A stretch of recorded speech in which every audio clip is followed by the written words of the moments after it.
Where did you find that? In this score, she must have left it here. It's written by somebody called Sergius Bauer. Give it to me. Voici le dernier moment de Charles Boyer.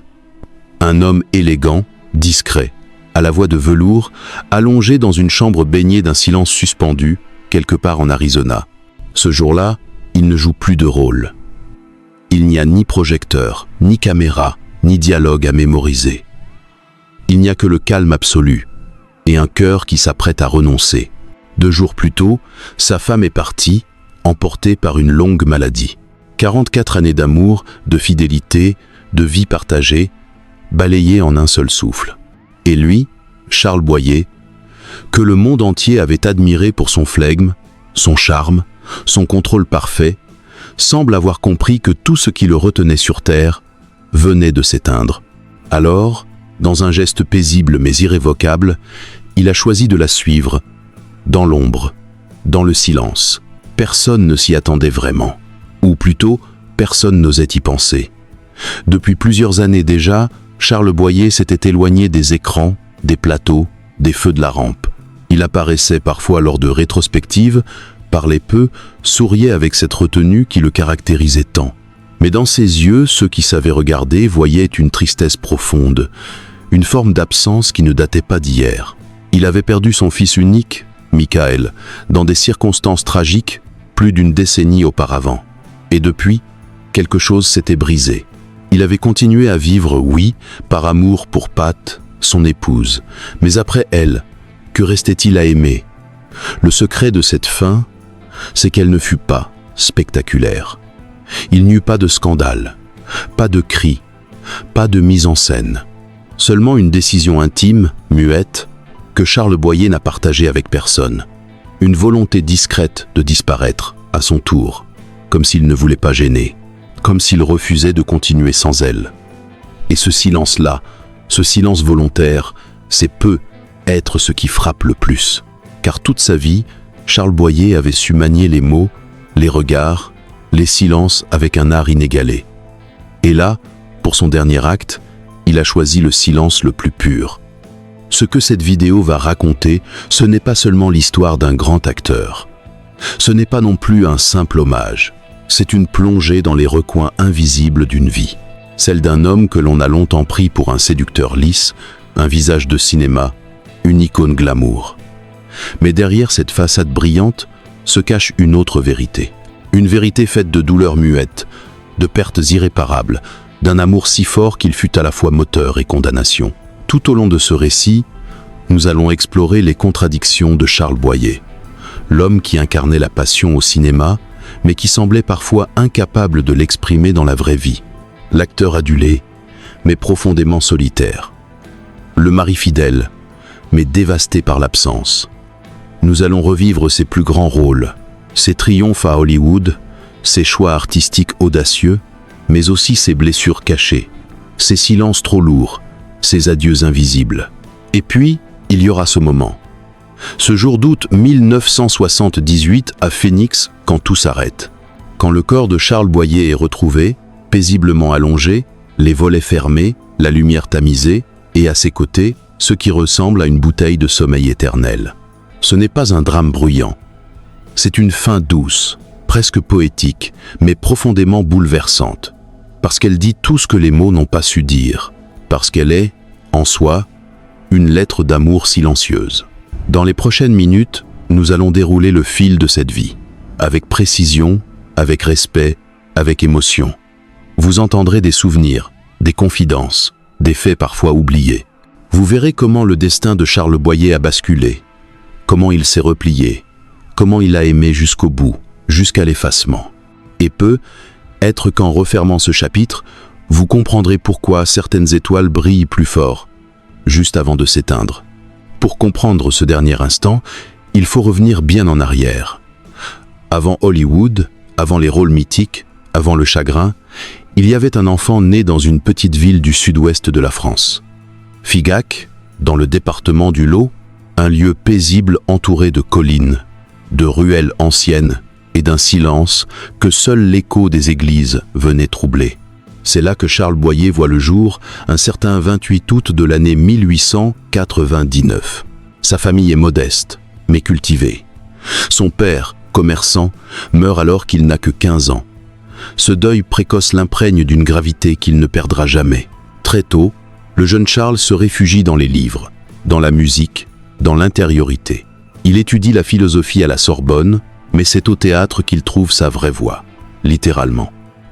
Cette voix grave, feutrée, presque hypnotique, qui deviendra plus tard sa signature. Au Conservatoire de Paris, il apprend l'art de la diction, le contrôle du souffle, le pouvoir du silence entre les mots. Il n'a pas encore 25 ans lorsqu'il monte pour la première fois sur scène. Et tout de suite, quelque chose se passe. Il ne joue pas, il habite ses personnages.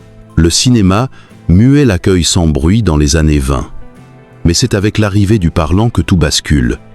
Cette voix encore, elle fait de lui une révélation. Et très vite, Charles Boyer devient l'un des rares acteurs français à séduire Hollywood.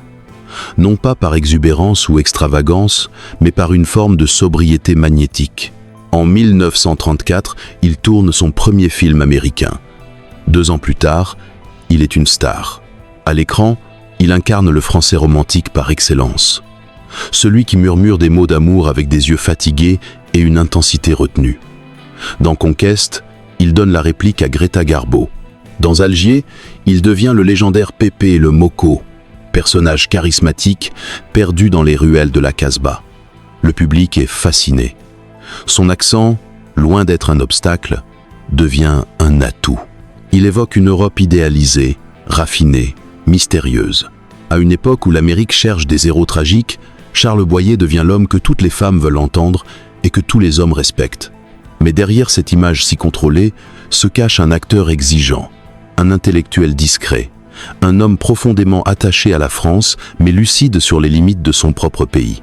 Pendant la Seconde Guerre mondiale, il s'engage dans des actions de soutien aux forces alliées, crée une fondation culturelle pour défendre la langue française à l'étranger, refuse certains rôles stéréotypés. Il ne veut pas être une caricature. Il veut rester libre. Même à Hollywood. En 1934, au sommet de sa gloire, il épouse Pat Patterson, une actrice britannique rencontrée quelques mois plus tôt. Le couple, à contre-courant des mœurs de l'industrie, reste uni, discret, inséparable. Ils achètent une maison à Los Angeles, puis s'installent plus tard à Phoenix. Ensemble, ils ont un fils, Michael, né le 9 décembre 1943. Pendant plusieurs années, la famille incarne une forme de bonheur discret, loin des scandales et des tabloïds. Boyer continue à tourner, mais toujours avec parcimonie. Il choisit ses projets, refuse les facilités. Dans les années 40, il impressionne une nouvelle fois dans Gaslight, aux côtés d'Ingrid Bergman. Un rôle plus sombre, plus complexe, plus dérangeant. L'homme qu'il incarne est manipulateur, inquiétant. Ce n'est plus le séducteur romantique, c'est un être torturé.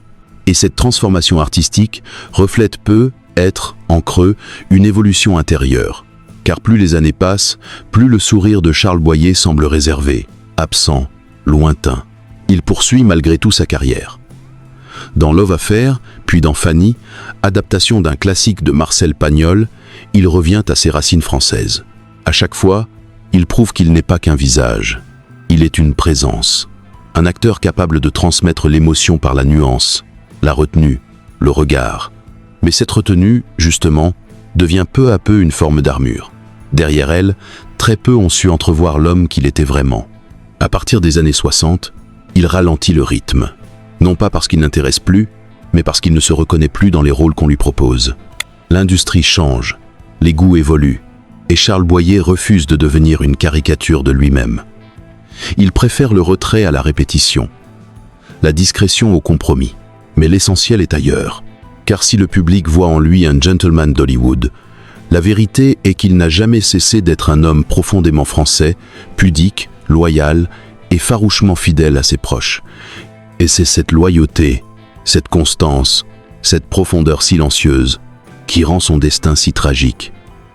Car lorsqu'il perd son fils, puis sa femme, ce n'est pas seulement une douleur qu'il traverse, c'est une partie de lui-même qui s'éteint. La fissure, d'abord invisible, commence à apparaître dans les années 60. Charles Boyer, jusque-là maître de son image, de ses choix, de son art, semble plus fragile. Non pas à cause de l'âge, il continue à rayonner d'une élégance rare, mais à cause d'un événement dont aucun père ne peut sortir indemne. Le 9 septembre de l'année 1965, Michael Charles Boyer, son fils unique, est retrouvé mort dans la maison familiale de West Los Angeles. Il avait 21 ans. La presse américaine évoque brièvement un accident. Certains articles parlent d'un jeu dangereux, d'autres laissent entendre qu'il s'agissait d'un geste volontaire. Ce que l'on sait avec certitude, c'est qu'une arme à feu est impliquée, et que la vie de Michael s'est arrêtée brutalement dans un moment de désespoir inexpliqué. À cet âge où tout devrait commencer, tout s'est effondré. Charles Boyer, à ce moment-là, se ferme. Il ne donnera jamais d'interview sur ce drame. Aucun mot, aucune déclaration. Le silence, encore. Mais ceux qui le connaissent sentent immédiatement que quelque chose s'est brisé. Plus rien n'est comme avant. Même sa manière de marcher change, dit un ami proche. Il devient plus lent, plus intérieur. Il ne quitte plus Pat, sa femme. Leur couple, déjà fusionnel, devient presque une forteresse. Ensemble, ils affrontent le vide. Ensemble, ils survivent à cette perte incommensurable. Pendant quelque temps, Boyer continue à apparaître à l'écran. Mais le cœur n'y est plus. Il refuse les grandes productions, les contrats alléchants. Il préfère les projets intimes, les œuvres discrètes, les rôles secondaires. Il ne cherche plus à séduire. Il ne joue plus pour plaire. Il joue, quand il le fait, pour se souvenir, pour honorer quelque chose qu'il ne nomme pas. Au fil des années, le couple s'éloigne d'Hollywood. Il s'installe à Phoenix, en Arizona, loin du tumulte, loin des studios. Là-bas, le désert, la lumière sèche, l'air chaud leur offrent un refuge. Ils vivent paisiblement, cultivent leur jardin, reçoivent quelques amis. Mais surtout, ils se tiennent. Main dans la main, sans bruit, sans grands mots. À l'extérieur, tout semble normal. Un couple âgé, aimant, retiré. Mais à l'intérieur, Charles Boyer continue à porter le deuil de son fils, comme une blessure que rien ne soulage. Chaque anniversaire est une épreuve, chaque photographie un rappel. Il ne cesse jamais de penser à Michael. C'est ce que confiera plus tard un proche de la famille. Ce n'était pas un deuil passager, c'était un état permanent. Lorsque Pat tombe malade, au début de l'année 1978, Charles s'effondre en silence. Le diagnostic est sans appel. Cancer, stade avancé. Elle lutte. Il l'accompagne. Jour et nuit, il reste à ses côtés.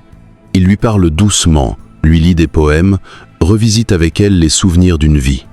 Ils se tiennent encore la main, jusqu'au bout.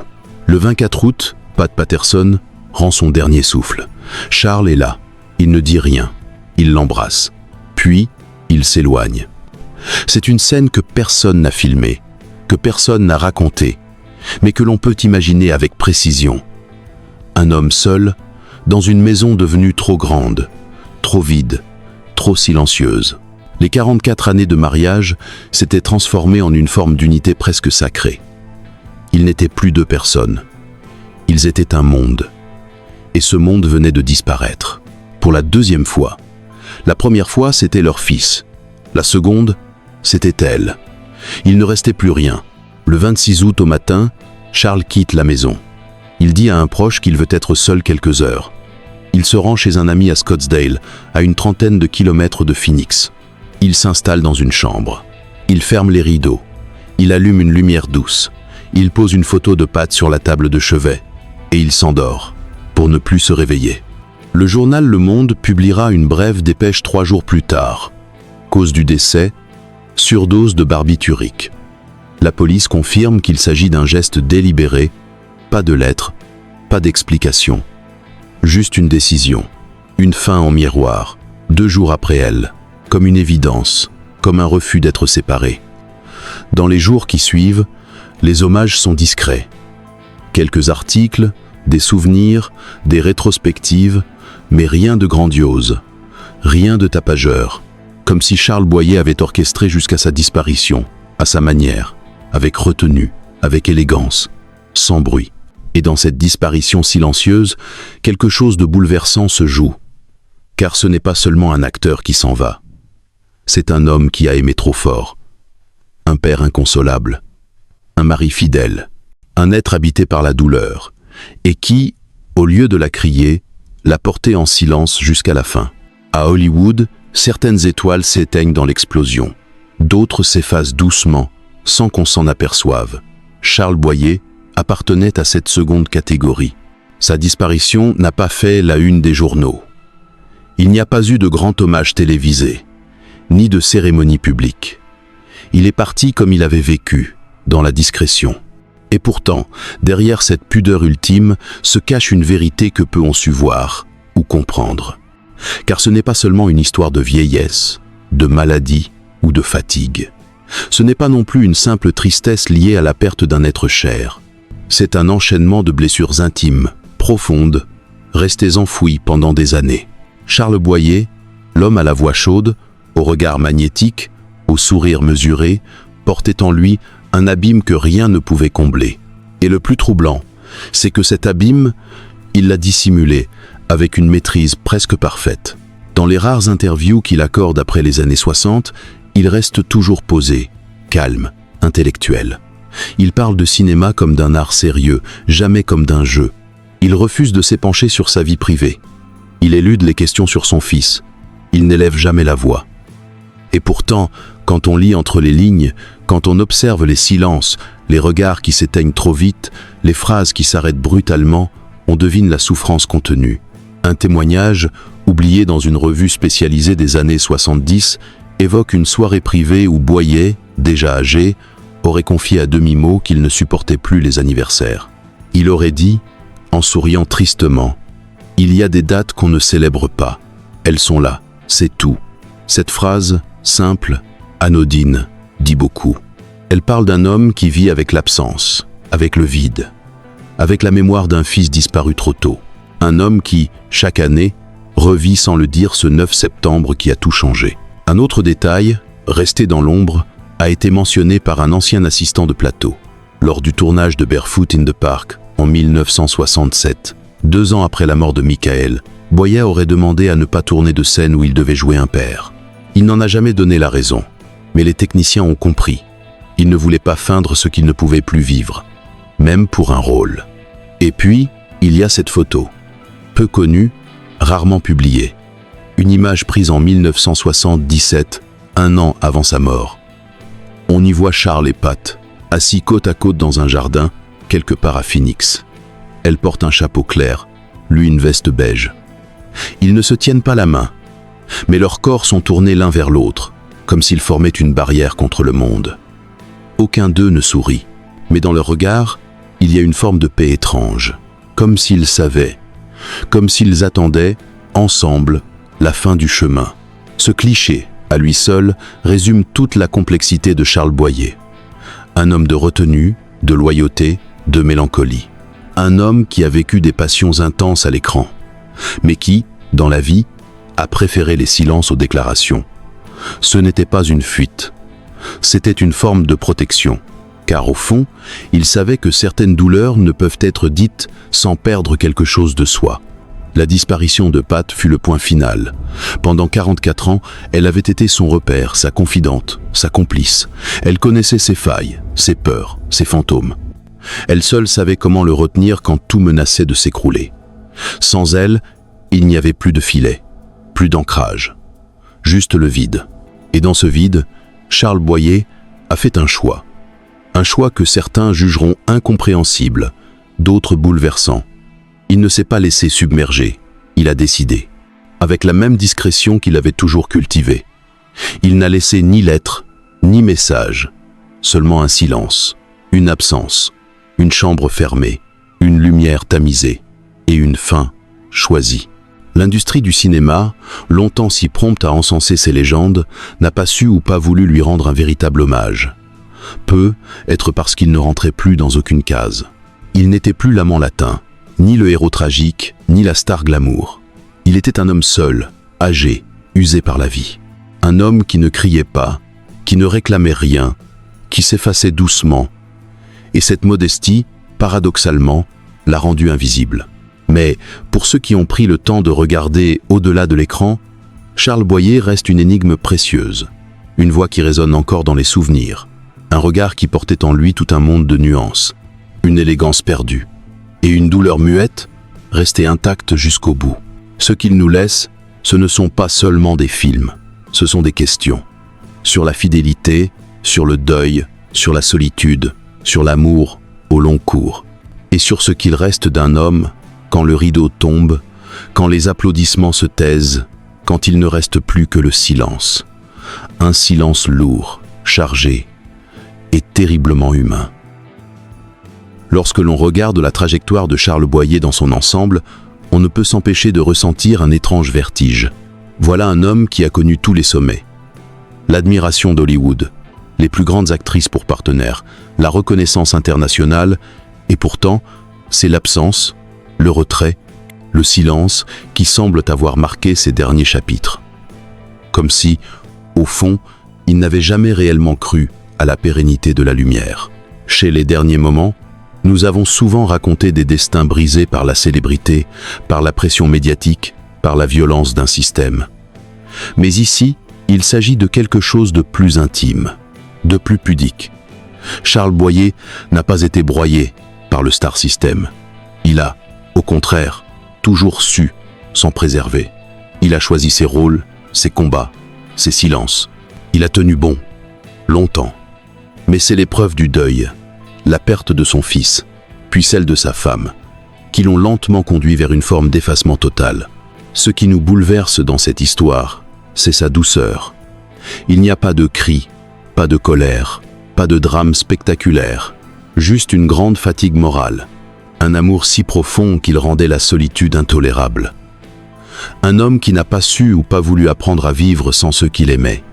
Ce n'est pas une faiblesse, c'est peu être, au contraire, une forme ultime de fidélité. Il serait facile de le juger, de dire qu'il aurait dû s'accrocher, qu'il aurait pu transmettre davantage, enseigner, écrire ses mémoires. Mais ce serait méconnaître qui il était. Charles Boyer n'était pas de ceux qui étalent leur douleur. Il appartenait à une époque, à une génération où l'on souffrait en silence, où l'élégance consistait aussi à ne pas alourdir les autres de sa peine. Alors, oui, son geste final peut heurter. Il interroge, il dérange. Mais il est à l'image de sa vie, mesuré, digne, silencieux. Il n'a pas demandé qu'on l'écoute. Il n'a pas exigé qu'on se souvienne. Il est parti comme il a vécu, en retrait, avec une forme de noblesse presque surannée. Et vous, qu'en pensez-vous? Ce destin aurait-il pu être différent? Charles Boyer aurait-il trouvé la force de continuer s'il avait été entouré autrement? Ou bien était-il, depuis longtemps déjà, un homme du passé dans un monde qui n'était plus le sien? Certains départs ne font pas de bruit. Ils ne laissent pas de cris, ni de larmes, ni de traces éclatantes dans les journaux. Ils s'accomplissent dans un geste muet, dans une chambre refermée, dans un souffle discret. Et pourtant, ils pèsent lourd, parce qu'ils disent l'essentiel, parce qu'ils révèlent ce que les mots n'ont jamais su exprimer. Le dernier instant de Charles Boyer appartient à cette catégorie d'adieux silencieux. Il ne cherchait plus la lumière, il ne voulait plus être regardé. Il avait aimé, intensément, désespérément. Et lorsque l'amour s'est éteint avec Pat, il a choisi de partir avec elle, comme pour que rien ne soit laissé inachevé.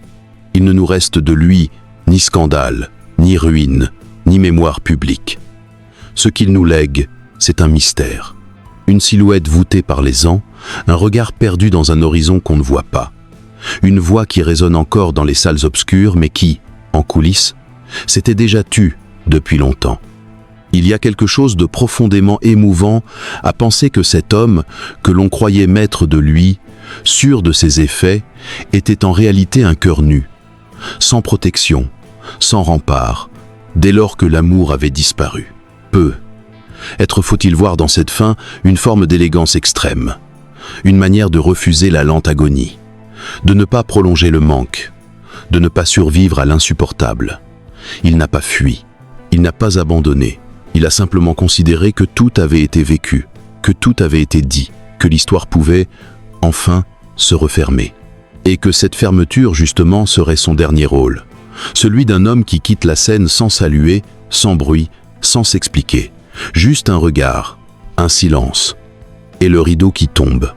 Dans nos mémoires, Charles Boyer restera ce visage aux traits réguliers, Ce regard qui ne mentait jamais, cette voix qui semblait comprendre tout ce que les autres taisaient. Mais au-delà de l'acteur, c'est l'homme qui nous touche, l'homme fidèle, l'homme blessé, l'homme aimant, jusqu'à ne plus pouvoir respirer sans celle qu'il avait choisie. C'est cette fidélité, là, plus que la gloire ou le talent, qui résonne aujourd'hui comme un écho bouleversant. Certaines étoiles brillent plus fort dans le silence. Certaines vies s'achèvent dans un dernier acte d'amour, sans lumière, sans témoin, mais avec une intensité que rien ne peut effacer. Charles Boyer n'a pas cherché à marquer l'histoire, mais il a touché les cœurs. Et cela, même le silence ne pourra jamais l'effacer.